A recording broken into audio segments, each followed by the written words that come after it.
What's up, everyone? It's Brian here from the Exact IT Solutions YouTube channel, and welcome to another video where we educate you about cybersecurity and all the things that are going on out there in the cyber criminal world and how it affects you and your business.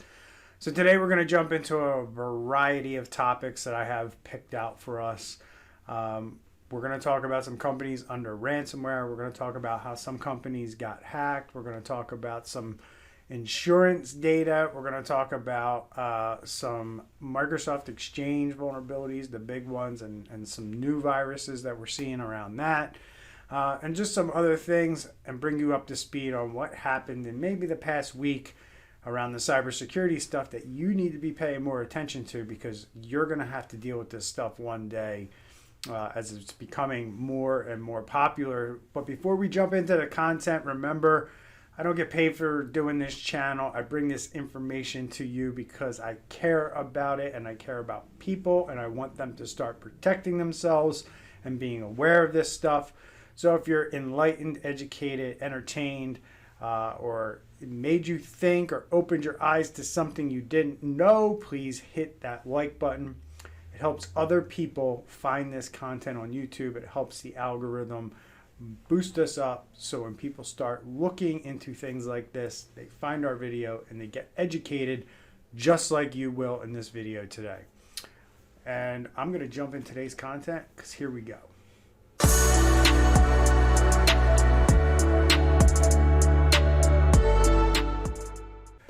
All right, real quick. Today, April 20th, 2021, we have Dixie Group is under a ransomware attack. They are down in Tennessee, I believe. This is the Chattanoogan.com. I'm not going to spend a lot of time on this because it just came out, but of course it was a Saturday. They discovered they were under a ransomware attack. They've brought in outside help, and they're now dealing with it. There aren't a lot of new ransomware attacks out there right now. I suspect there's a couple reasons for that, but don't let your guard down, folks. Every time we see these ransomware groups retreat, they always come back stronger, and I don't feel like this is going to be any different. There's a couple things going on out there that might be contributing to this. Number one, a lot of these vulnerabilities that have been out there for these guys to exploit have now been discovered and closed up. That's a big piece of this.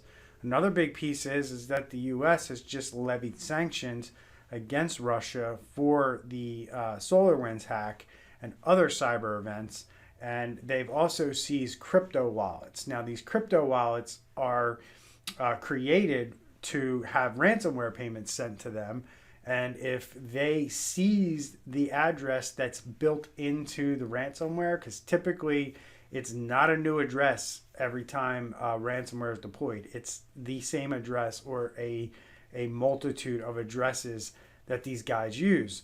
But they don't frequently go in and change the address within the ransomware software itself.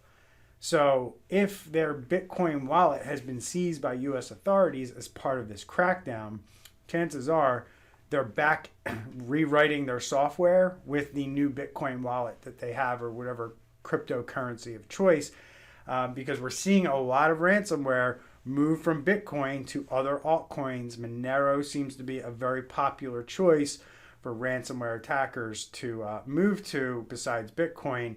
And there's a bunch of reasons for that I'm not going to get into in today's video, but you could do your own research on that to learn why certain cryptocurrencies would want to be used over others. But good luck to Dixie Group. We know ransomware attacks are not fun, and hopefully you'll get back up and running very soon. I wanted to highlight this one because I talk about this quite often, and that is the IT people out there's inability to get old and devices, get them out when they become end of life or they're no longer supported by the vendor, or updating firmware on these devices or getting them updated to the point to where they don't have vulnerabilities. And our friends over at Capcom, a video game maker, who got hit with ransomware last year. I believe it was in the fall of last year, somewhere around there. I've done videos on this, so if you go back to the YouTube archive files here at our channel, you will find the Capcom video that we covered this ransomware attack. And they were hacked by an old VPN device. Now, I talk about this often, that you have to have a process and system in place for evaluating your software and your hardware to determine if it has a vulnerability, and then get it updated. And if it's no longer being updated by the manufacturer, you need to get it out of there. But somewhere in this article, and maybe it wasn't this article,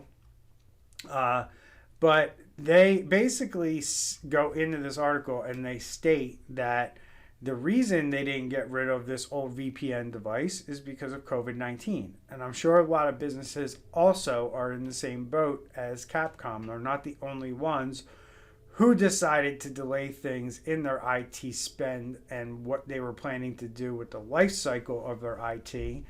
That got put on pause. And you know, right or wrong, in hindsight, I'm thinking Capcom did not think that this was a good decision. But at the time, when you're dealing with an unprecedented event like a pandemic, things like this can happen. And we tried to point that out to people way back when COVID first started last spring, and let people know that this stuff still has to be considered and taken care of. The hackers are not going on pause while you are dealing with COVID and doing work from home type of work arrangements. So unfortunately for Capcom, at least they found out what it was, and it was their old VPN device that they should have replaced, which they didn't. So remember this, folks. Like, if you don't know in your business, if you have certain devices, if you don't know this information, when they need to be replaced and why they need to be replaced, or should they be replaced, somebody should be looking after this for you. There are third-party companies that will do this for you. In the same token, if you know that you have devices that are old, and I'm talking like if you have devices that you bought more than 5 years ago, there's a very good chance that that device needs to be replaced. And I'm talking about routers, firewalls, switches, all these different things that make your computer network work. You need to consider replacing them periodically, just like you do with computers and servers and other things that you're probably more aware of that you spend money on. It's important to get these devices updated, or make sure that at least the manufacturer still supports it and you can still get firmware updates for them, because hackers have become very good at identifying devices that they can then exploit. And you're going to say, oh, Brian, well, you know, I'm pretty smart. I know technology. I don't need to secure a switch that's behind my firewall on my network. Yeah, you do. Because if they can get into your network through, say, a phishing email through an employee, which you can't stop using, you know, much of anything other than training your employees not to click on certain things. If they can get access to that computer, and then you have a switch on your network that has a vulnerability, they can move across your network to that switch using that vulnerability, or get more control of your network using that vulnerability on that switch. So it's important to prevent lateral movement and to prevent hackers from being able to get deeper or get into another device on your network to do more damage, that you watch and you maintain this stuff. And that's the importance of it, as Capcom learned, and your business should learn from this as well. If you don't have somebody getting you this information or reporting this information to you on a regular basis, I would say once a quarter, maybe even more. As the CEO, you're the one who's being negligent here and not making sure that your company is handling things properly. So hackers are now exploiting a known SAP security vulnerability, with a typical cyber attack succeeding in record time. So SAP and Onapsis warn that cyber attackers are actively exploiting a known SAP security vulnerability to steal information and compromise mission-critical SAP applications. SAP and Onapsis researchers warn that threat actors could leverage faults in unsecured SAP applications exposed to the internet to commit financial fraud, deploy ransomware, or disrupt business operations. This is big. If you use SAP, you need to get these systems updated. There are updates out. So if you're not updating your SAP system and it's behind and it doesn't have the latest update, you probably have these vulnerabilities and you can be hacked. So warning to anyone using SAP, make sure you have this stuff patched up. If you don't, figure it out with SAP on what you need to do. And then mass Microsoft Exchange exploitation prompts cryptojacking threat. So what this is remember the Microsoft Exchange vulnerability I did maybe a week or two ago? I talked about how hackers were able to use these vulnerabilities to get access to the Exchange server, and then from there deploy ransomware. Well, now they're not deploying ransomware. Now they're just sticking crypto mining software on your systems. Now, here's the issue with that. What crypto mining software does is it uses all the available resources to the system that is available. So let's say your server typically only runs about 25% of its max capacity, right? In terms of computing power, RAM, and more importantly, how much power it is consuming. So, if it's only consuming a couple hundred watts of power and then somebody loads crypto mining software on there, chances are it's going to be using close to 100% of power, which means you're paying more for your electricity usage. And electricity is what powers Bitcoin and what powers cryptocurrency behind the scenes. So without power, they can't mine these transactions. They can't move things along. But most miners who are legitimate pay for their own electricity. These guys dump this software on computers that are not owned by them. They're owned by you, and you're paying for the power, and you're going to be the one who has to pay the electric company, and you reap no benefit from the mining activity. Not only that, will your electric bill be higher? You're going to have to deal with your systems running a hell of a lot slower. They're going to be slower. They're not going to be able to process information as fast because these crypto miners are taking up all the processing power on that system.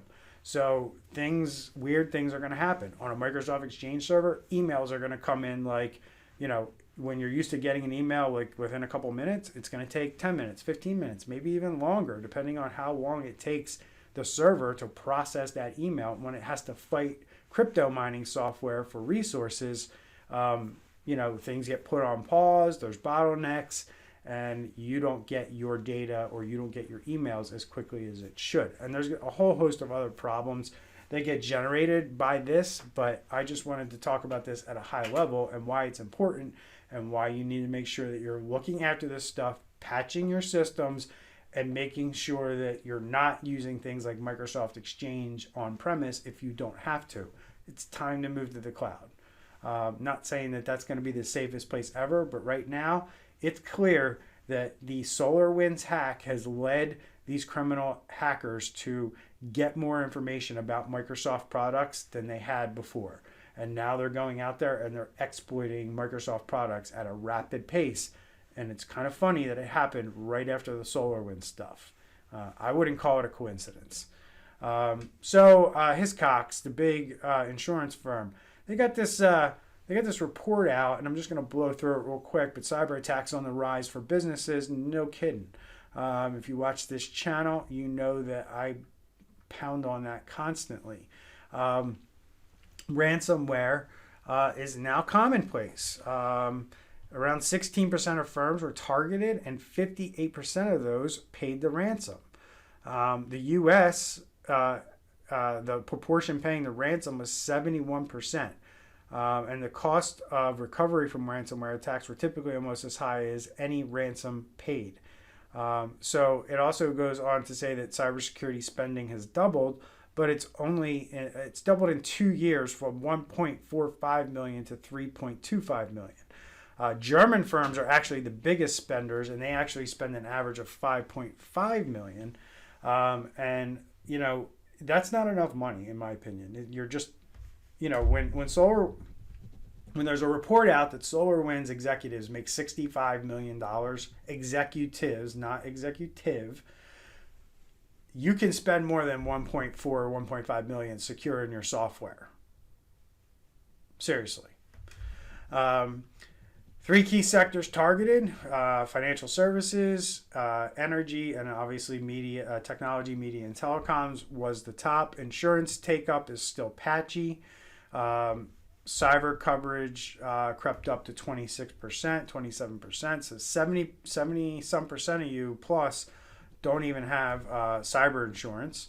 More big firms on the firing line. It seems to be more popular to go after the big fish these days, and not so much the small fish, but that doesn't mean the small fish aren't getting hit. The average median cost of a ransomware attack is about $20,000. The largest single attack is 5.1 million. So on the far end, if you're at 5.1 million, but your average is 23,000, who do you think's getting hit, the most, right? If you're taking numbers in the millions and you average it down, and they're down to 23,000, you got to imagine that there's some small $5,000 hits on smaller companies that might not be doing much more than $500,000 a year in total revenue or less. Individuals get hit as well, folks. Like your computer, can get hit, and these guys know that your photos are important to you. They might not ask you for $5,000. They might ask you for $1,000. They might ask you for $750. They might ask you for $100. If these things are out there, they happen. Individuals get targeted, and these ransomware attacks don't always go up into the high numbers unless they can infect an entire network. There's still guys out there that are infecting one computer at a time and demanding ransom at one computer at a time. The big stuff makes the news. If your neighbor or your friend gets hit with ransomware, chances are they're going to be so embarrassed, you're never going to know about it. And that's what we have going on out there. The only other thing that this says is German's firms were hit hardest and that experts fared better. And basically saying that firms that qualified as experts in Hiscox's cyber readiness model suffer fewer ransomware attacks, were less likely to pay the ransom, and recovered more quickly. So, that's what it means when you're prepared. You have a readiness model. You're resilient. You're cyber resilient. You can get back up and running no matter what happens. And then we're going to go right along here. This company was hit by ransomware, and here's what they did next and why they didn't pay up. This is on ZDNet. I'm actually gonna link to this because I don't want to go too long on this video and spend a lot of time in here. This is a really interesting article written by Danny Palmer over at ZDNet, and it highlights a cyber attack against Spectralogic, and interviews the senior IT director Tony Mendoza. And what's really cool about this story, in my opinion, is number one, Tony and his team, they did not pay the ransom, and they went through the process. And this article takes you through like what they went through. Right? They got notifications that systems were failing. Then they realized that they had to get over to their server room and start pulling plugs out, so the ransomware couldn't keep moving from computer to computer. It ended up hitting like 3/4 of their environment, and then they left a ransom note saying they wanted 3.6 million, and they weren't bash about it. They were like, "Hey, we're Netwalker, we're here, we want your money to get your stuff back." Mendoza and his team luckily had backups that were air gapped. The Netwalker team or the Netwalker criminal group could not get to Mendoza's team's backups. So that allowed them to look at whether or not they should pay the ransom. They did have cyber insurance. They decided not to file a claim, and they actually contacted the FBI. The FBI came in and provided them with assistance, and they were very impressed with the fact that this team did not want to pay the ransom. The FBI even told them this was the right decision. But they knew that decision could have meant that they are down for a long time. And Mendoza and his team had, C-level executives breathing down their necks, like, when are we going to be back up? And the reality of it is that his team worked around the clock, 24/7. and got them up in about 8 days, which is quite impressive. The FBI even thought so if you read the article. And then they didn't get the system fully up 100%, but they got the critical systems up that allowed the business to continue. And quite frankly, in my experience, 8 days, that's pretty remarkable. Most businesses are going to be down a lot longer than that. These guys were prepared. And when they were prepared, and they actually did things to prepare for this, they were prepared. It took them 8 days to get back up, but they didn't have to pay the ransom. Other companies who aren't prepared, you're going to be faced with needing to pay the ransom, and you're not going to get back up and running as quickly as you think. Whether you pay the ransom or not, you still have to pay somebody to come in and make sure your systems are clean, figure out where the attack happened from, make sure that that weak point is closed off, and make sure that you're not going to get hacked again once you get back up and running. So this article gives you a nice look at what a company goes through. His team, 24/7, they didn't go home. They slept in the office. They worked in shifts to get these systems clean and back up and running in a clean state so they didn't get hit again. It was a good article, and kudos to them for how they handled it. And that's what being cyber resilient is all about. And that's what everybody should be trying to get to at this point in the game.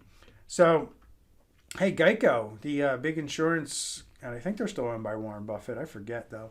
But they were hit earlier in the year. They weren't hit. A data breach that exposed customers' driver's license number for more than a month.